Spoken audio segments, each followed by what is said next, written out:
Digital Promise is an independent bipartisan nonprofit with an unusual congressional mandate. It was signed into law by President Bush in 2008 and launched by President Obama and Secretary Duncan in September 2011. I remember being at the White House for that launch, and I've been an excited fan of Digital Promise ever since. I'm Tom Vander Ark. You're listening to Getting Smart Podcast. We're joined today by the CEO of Digital Promise, Jean-Claude Brizard. JC, it's great to have you on the show. Tom, it's great to see you. Do you remember when Digital Promise was launched? No, 2008, I was in Rochester, New York. Right. I actually learned more about Digital Promise when I got to Chicago. You've been there 3 years now? A little bit over 3 years, yes. At Getting Smart, we're really interested in the future of learning, building the future of learning, helping ed leaders find and develop the path forward. And I don't know, there's nobody that is doing that better than Digital Promise. You must have been excited when Karen Cater returned to Apple, and did she or did the board reach out to you about how did you make that connection?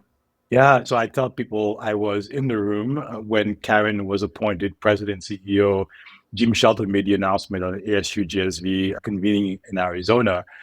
So I was in line with the headhunter looking at the Council of Great City Schools, again, being at the Gates Foundation, and the pandemic forced me to rethink my travel schedule.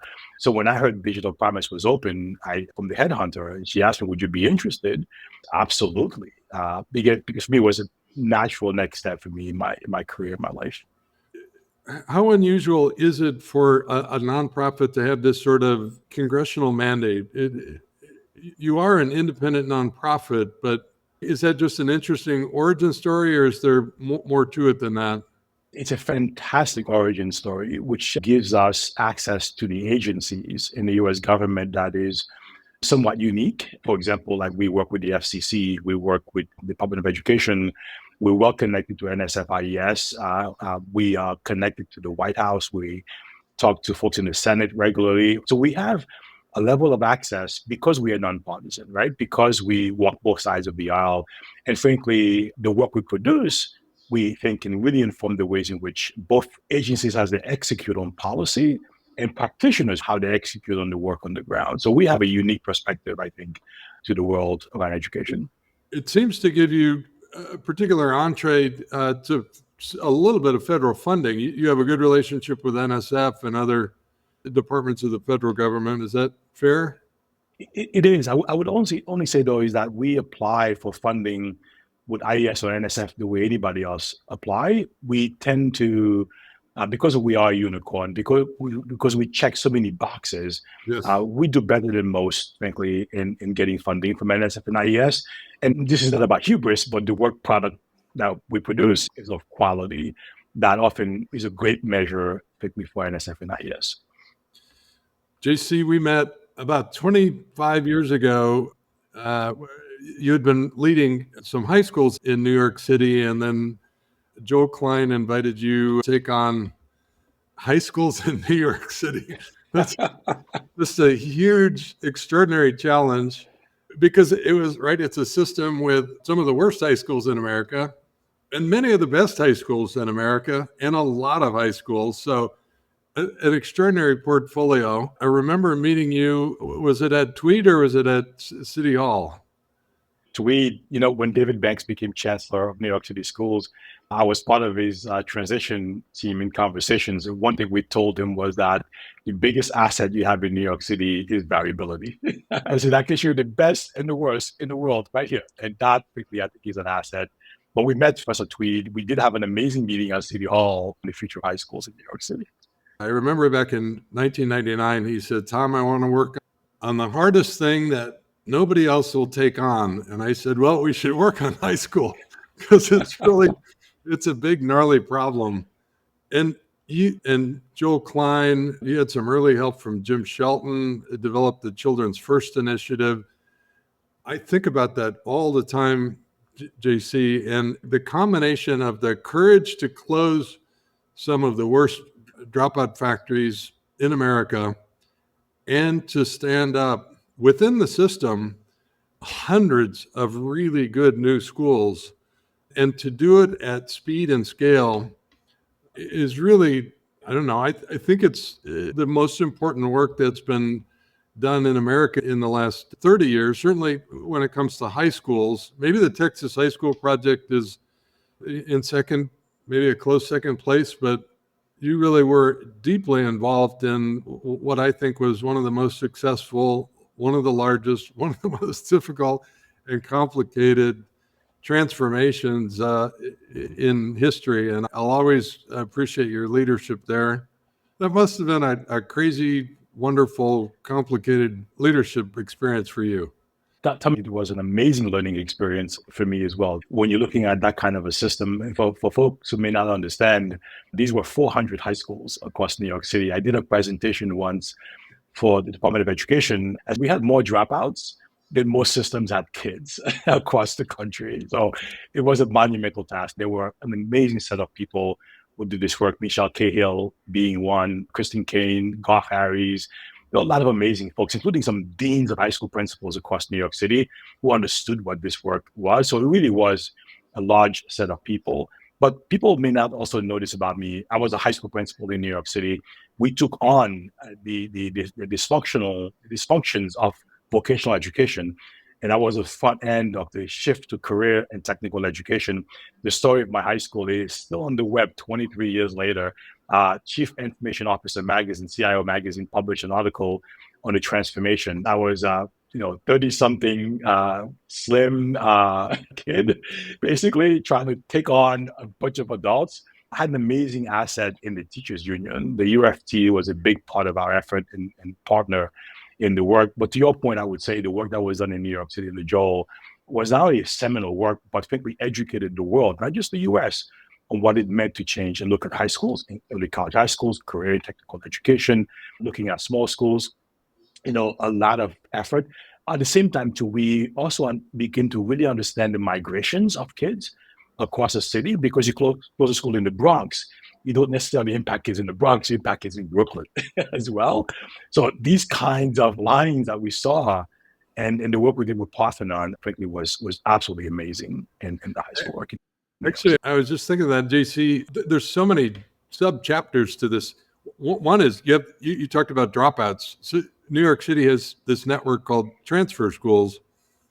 And do you remember Cosmo Collier-Ricos was leading Parthenon at the time and did the study that really uncovered the challenges in the transfer schools and helped us both see Michelle Cahill really was pivotal to this work, but developed a plan for dramatically improving transfer schools. In about 24 months, we saw a huge jump in completion rates because of that work. So one of the exciting chapters there.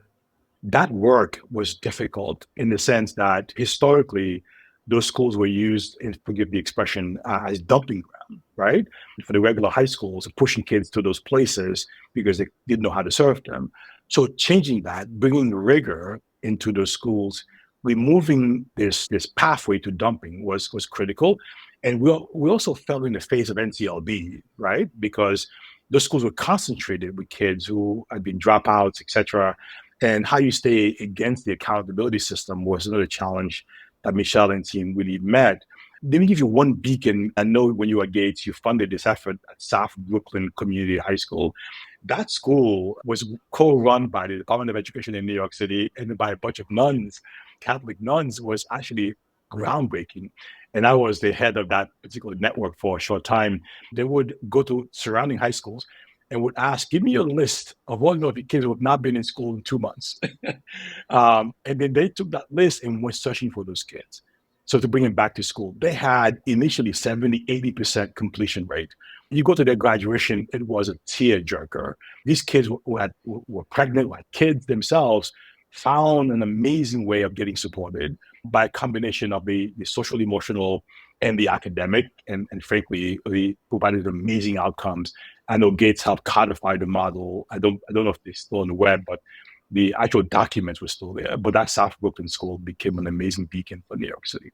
It was Good Shepherd and the Department of Education. She went on to found Spring Point I remember the day that Michelle Cahill introduced me to Joe Allen Lynch, and I just knew immediately that I was in the presence of a really thoughtful, caring, insightful individual. And there was such a cloud of them. JC, it was also a place that I really learned about the power of networks. Most of the work in New York was done in networks, spearheaded by Bob Hughes, who was running New Visions for Public Schools in partnership with the DOE. You think about urban assembly and the EL schools in New York, they're outward bound. Just a number of really good networks that developed a number of new schools across the city. What other networks you'd give a shout out to? First of all, let me just say that we lost Joellen way too early in her career. And she was a powerhouse, frankly, in the work. I miss her dearly. But in the creation of these new schools and these networks, we learned a ton. Right now, I'm on the board of EL education. I can tell you the ELOB in those days, there was a combination of outward bound and EL, and how EL has grown, and their market share in literacy instruction, the way they look at holistic education has just been paramount in the work they actually do. I think the lessons from New Visions has been fantastic, giving birth to initially this thing called supporting datacation, and now this data system that supports the understanding. And I'll add, frankly, even at Digital Promise, there's a lot of lessons we've learned around network health, network design, to really create these amazing, powerful communities of practice. Urban Assembly is still doing amazing work. In Saskia Levy-Thompson, if you know Saskia, of course, who's now the Carnegie Corporation of New York, that work continues through a funding construct. So if you think about the cascading impact of this work in New York City, of course, what we do today, there is a through line that many of us are learning from, including the work we do here at Digital Promise on networks.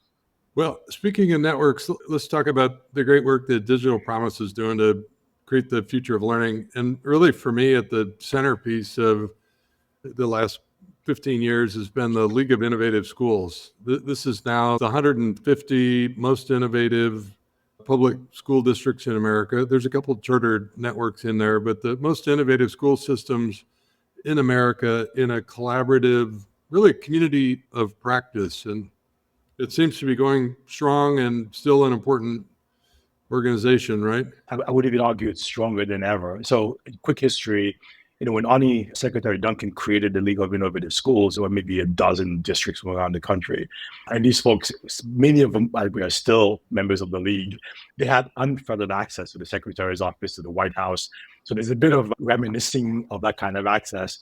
But I can tell you now, with 150, 160 plus very progressive leaders, it continues to be really, really strong. Their connection to research and development, which is, again, one of our criteria to enter the League, is that you've got to be forward thinking. You got to want to push innovation. You have to be willing to engage in R&D, continues. Right now, we're beginning to combine our Global Cities Network, a structure we took from the Asia Society, and with the League. Give you a couple of examples. We're going to start in the fall with a cohort of leaders, both international and US, in looking at the future of EdTech-enabled education. We're going to start in Uruguay, and we're going to travel the world with this group of amazing leaders. So think about 17 to 20 leaders from the US and international, again, studying together, facilitated conversations, and then artifacts will come out of that. The League was strong. We're in New York back in late March, early April. We visited with a school district on Long Island with Mike Nagler on Long Island, New York. Mike may only have 2,600 kids in his district, but I can tell you his impact is global. Everyone in New York State knows what is happening in that particular district. And there are many others, frankly. Next spring, we're going to be in Lindsay Unified in California. But so when you look at these places, and by the way, we're also just had a meeting in Pittsburgh with about 15 League members with Forge Futures, looking at the future of education. We had ASA there as well, too, in their Learning 2025. So even though it is a somewhat closed network, but what they aim to do is to really inform the work of 14,000 districts across the country. That is their goal. And of course, now they're mushrooming beyond the US. You mentioned Asia Society. They got their start New York City. We helped them become a network of schools. And then one of their partners, the Internationals, which is a school for newcomers, which just did extraordinary work with high school English language learners, the PARA networks. I love Absolutely. going to the league meeting because it's just alive with leadership and innovation. Sometime in the last 2 years, you bundled a couple of your initiatives into a new heading called Powerful Learning, which I absolutely love. But what's to you, what is powerful learning? What does that include? What are you working on there? Yeah, Tom. So we're going to do a little bit of a refresh in the definition of powerful learning, and that's what we are adding. So one, the structure talks about deeper learning. It talks about all the things we know around, for example, what great pedagogy, what great learning looks like. And of course, as technologies evolve, we talk about powerful technology supporting powerful learning, right? We think about, for example, the issues or the competencies around computational thinking, which would transcend technology, would get kids to be able to manage machines, is becoming part of the definition. But more importantly, we're thinking about student agency in learning, which is now beginning to be part of the new construct that we're about to publish. So, what is the role of a child in his or her own learning? And how does she or he define that? Because if they don't define it as powerful learning from their own vantage point, then it's not powerful learning. Perhaps the example I can use is I'm a commercial pilot and I'm thinking about my experience learning to fly. It was powerful learning. Only because in aviation, we don't accept failure. Right. So when you think about that kind of an orientation where there is an instructor as a facilitator, and I'm dealing with powerful technology and I'm dealing with computational thinking because I have to manage the machines, not just the machine. I'm thinking about my own agency and control in what I do. For me, is the way in which I think about powerful learning. So this definition really is looking to encompass so much of what we talk about around learning, around agency, non-academic development. The whole issue of the science of learning and development is going to show up in this definition. What we are looking at in terms of what is now permeating this country around the portrait of a graduate, the profile of a graduate, those competencies that we see in many districts, how that is implemented for us fits into powerful learning. By the way, what we talk about very simply is not just a conceptual framework, but yes, that, and what does that look like Monday morning, 9 a.m. in history class, in Right. science class, in ELA, in mathematics, right? So that needs to be part of the full consortia of effort that really centers the learner. JC, in the early days of generative I see examples that appear to accelerate and empower this idea of powerful learning and agentic learning that's community connected. And I see examples that seem to be automating bad 20th century pedagogy that are the opposite. Is it going to be a net benefit to powerful learning, or does it depend? And if so, on what? So I would say I'm hoping it's a much more than a net benefit. It's a massive benefit. The only way that's going to happen, though, is if we have our education leaders be, as EL education would describe, or Outward Bound would describe, to please be crew and not passengers in the effort. And that Right. means, frankly, we need to get beyond the shiny object syndrome and really begin to understand how this enabled teaching and learning. If we talk about powerful learning as a construct, how will technology sort of really enable that? So one example I use often in my presentations paraphrases work done by Richard Elmore at Harvard, who said that the most important relationship in education is between teachers, students, and content. So we've added families, so students, teachers, families, and content. So the homeschool connection is alive and well. And the role of AI or the role of emergent or even technology writ large is how is technology augmenting the intelligence. So we play on AI here, augmenting the intelligence of the relationship. I also ask system leaders, what is your ethics strategy? So let's get back to what we know about the future of teaching and learning, the present of teaching and learning, what learning science means to this, what science of development means to teaching and learning, and how AI or technology can support that. Can I give you one dream I have? I don't love a 3-hour test. But when you think about assessment being really just in time and actionable for the practitioner, you need to find ways of embedding what I call the sensors into the pedagogy of the activity. Think of the running record being automated, right? In a way that really provides just in time information, really reinvent formative assessment in a way that really propels, again, full complement of the science of learning and development in that work. For me, that is the dream around the future of assessment that really can be part, truly part of the teaching and learning process, and not some appendage we have at the end of a course. Amen. I was listening to some leading voices this morning, still talking about assessment as something separate and even separable from learning. And while there's forms of assessment that are separate, the power now of being able to embed performance feedback into learning experiences is really the new gift. Part of powerful learning you call challenge-based learning. This is very similar. My last book was called Difference Making. And I guess part of my hope for powerful learning is that every year, at least a couple times, we invite students into challenge-based learning where they are given, or even better yet, help identify a community challenge, frame it up, and with a team using smart tools, have the opportunity to sprint to adding value, for part of their community.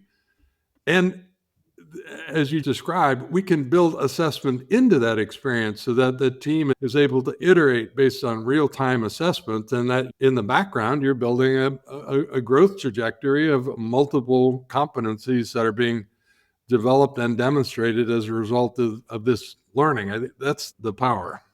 Absolutely.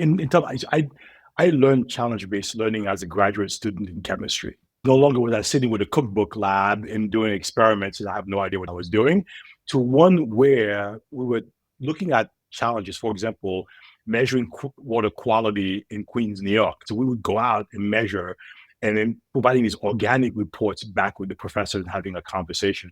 So I'm very lucky. My children go to a school here in Northern California. It's very much an integrated social emotional challenge, or what they call project-based learning. And they have a massive warehouse that's full of things from hacksaws to lathe machines, etc. And they come up with these challenges, and the academics are fully integrated, and the teachers work together in creating these challenges, and often done around a protagonist that's a year-long. So that is what learning needs to be. It becomes really relevant. I mean, you go back to the 3 Rs, right? The relevancy is there. And as a former science teacher, teacher chemistry and physics, I have to tell you that's the best way to learn, through these kinds of realistic, student-driven kinds of and community benefited challenges, frankly. And to your point, if we can embed the formative assessments within that, then the learning continues. That's beautiful.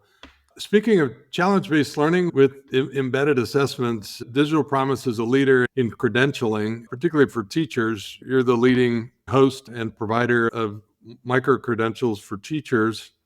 For me, that's a new way to think about human growth, to create a library of opportunities for growth. Teachers have voice and choice in terms of what they learn. They have a voice and choice in terms of how they demonstrate their growth. What's new on the teacher micro-credentialing front, and do you see a larger role for Digital Promise as the field of credentialing grows in importance as we try to move courses and grades into the background and surface new signals? What role is Digital Promise going to play? Absolutely. So we've been working with districts in making sure that is a part of the teacher ladder conversation, as folks talk about the rethinking of the mental model for teachers and for the educators, right? We include parents in that particular milieu. Then how do micro-credentials support that development? For example, we've talked to Lakeisha Young with Oakland Reach about how you credential, for example, parents in being great partners in the work. And because of Walton Foundation, we're now beginning to build a structure for K-12 as well too, and to really change the way in which we actually recognize learning. So there's a lot happening on that front, but all done against the backdrop of the learning and employment record. How do we think of a learner record from grade school to grade and give agency to individuals in looking at how they cobble different credentials? How do we help adults understand, or even young people understand, how you grow with a job, meaning as a career shifts and changes? How do you think about that? One quick example for you. When you look at the average airline, many of them are putting these wingtips on the airlines, right? So an airframe mechanic, when you see the handwriting on the wall, seeing the emerging move in that job, will get a micro-credential to say, look what I can do. and perhaps get a massive promotion and a raise in doing that. So this idea of using those digital credentials to inform the pathway of a learner, I think is important. We also now are doing a ton of work in ethnographic studies, looking at the true pathway of an individual. How do we better understand that, build a system to support what I call the informed or the controlled meandering of a learner, again, using digital credential as a way of doing that. When and how will credentialing, particularly skills credentialing, move into high schools? How do you see that happening? Yeah, I would argue it's moving. We're building for that right now to looking at age 13 plus. What I hope happens in the medium term is that we completely revamp the high school transcript to be one that perhaps aligned with the LER, Learning and Employment Record. I know the Carnegie Foundation for the Universal Teaching and ETS are working on this as well too. A number of states are jumping on that bandwagon. We're hoping to get a broader consortium around this kind of work. I'm a board member of the Mastery Transcript Consortium, which just became part of ETS. I'm excited about this movement where I do think we'll see a learner record that incorporates credentials sort of move into the foreground, and the traditional list of courses and grades begin to move into the background. I want to give a big shout out to Christina Luna on your team for her leadership on this front in pathways and credentials. She is a terrific resource for the sector. We talk to her frequently when we're trying to figure out what's happening in the credentialing space. I would also add quickly, so I think there's a potential here with this new transcript of honoring all learning, not just what happens within the four walls of a school, not just what happens within the academic realm. I did a question about that yesterday from, I think it was a After School Alliance, asking about how to recognize out of school learning. For 20 years, going all the way back to the transfer schools, we've been thinking about how can we give credit to those experiences so that it fits into graduation requirements. Credentialing is a different strategy. It values that experience for what it is, names it, frames it, and I think a learner record is going to be a new way that it becomes recognized. I think we'll find new ways to describe graduation requirements that value those.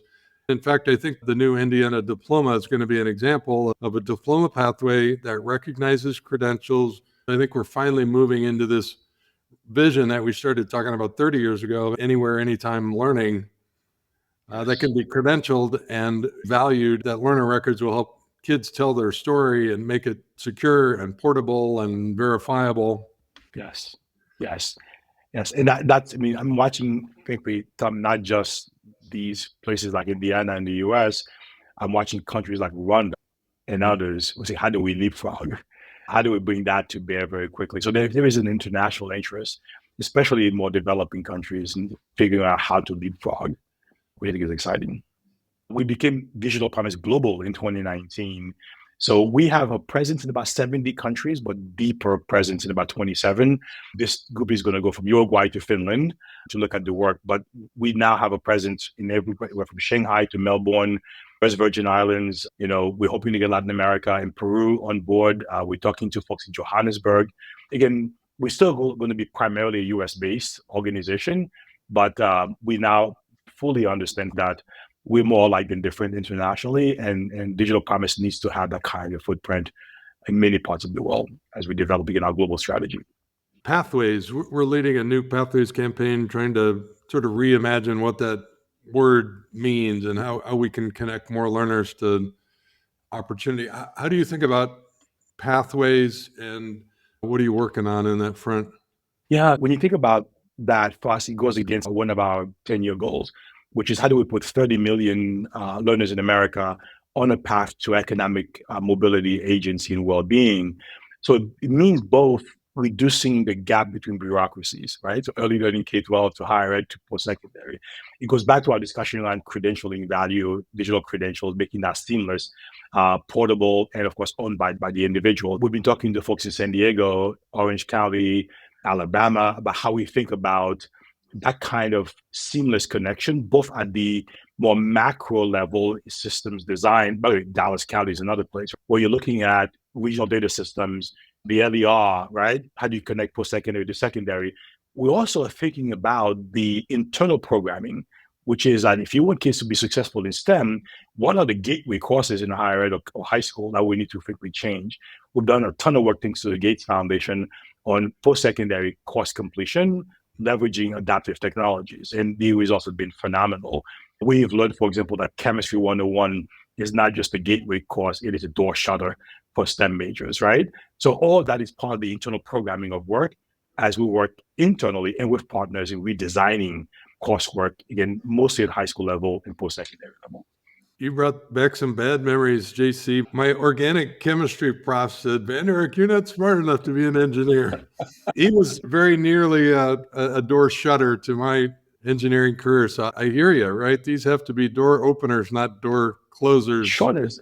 And that, as a chemistry major, it's a filtering mechanism.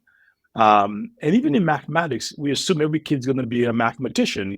The fact is, mathematics, you think about courses like data science, and that's critical for learning in a digital world, for example, right? So you can't shut kids out of those courses. Let's make them, to your point, enablers and not door shutters. I would love to have you close with some thoughts on inclusive innovation.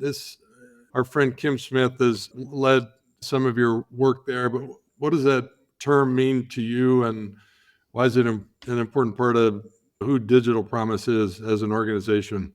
Yeah, so when we think about, for example, R&D, research and development, too often is tier one research institutions doing two or giving schools, this is what the answer should be. For us, is really centering the voices of those closest to the assets and challenges, whether it be a parent, whether it be teachers, et cetera. So the whole model of inclusive innovation focuses on a set of tenets and ways of doing business. That learnings come from the Tamarack Institute, it's come from DARPA, lots of amazingly successful constructs brought together to really understand what this work really means. Again, it's more process in terms of centering the voice. It's having parents in our community and our teachers be co-designers of the research agenda that needs to be done. And we find the stickiness of the work is much more pronounced. Right now, we have 16 school districts in the league involved in a chronic absenteeism inclusive innovation process. So again, it's a fundamental challenge in the country right now with chronic absenteeism. The process of inclusive innovation is centering the voices of the key protagonists in the community, school districts. You just name the folks who are involved in this, in designing and finding solutions, understanding the data, first of all, right? Now, thanks to Gates, we may be adding, for example, the learning management systems that these systems are actually using to make sure that they're getting just-in-time information to identify root cause and begin to address the issue. We're trying to prove we can solve this through this process of inclusive innovation. That's beautiful. We've talked about powerful learning experiences for kids. We've talked about the power of networks. We've talked about working together on inclusive innovation. We've talked about new forms of assessment, new signaling mechanisms that connect young people to opportunity. Jean-Claude, we really appreciate you and the Digital Promise contribution to building the future of learning. Any parting thoughts for ed leaders? What do you want them to be thinking about, or what resources at Digital Promise you want them to take a look at? We are a global nonprofit, nonpartisan, and everything we produce is for public consumption and in the public good. Please mind our website, email us. Jean-Claude Brizard is the CEO of Digital Promise. Check him out at digitalpromise.org. We also appreciate Mason Pasha, our producer, the whole Getting Smart team that makes this possible, along with our sponsors and partners. Till next week, keep learning, keep leading, and keep innovating for equity. Thanks for tuning in to the Getting Smart podcast today. We want this podcast to be actionable, insightful, and a great way to learn about what's next in learning. In order to stay on the cutting edge, we need people in the field to tell us what they're hearing, what they're wanting, and what they're needing to learn more about. Got a topic or a guest in mind? Send your recommendations to me, Mason at gettingsmart.com. And if you like what you're hearing, don't forget to leave a review in Apple Podcasts or subscribe wherever you listen. Feel free to share the podcast on social media using the hashtag GSPodcasts. Thanks so much.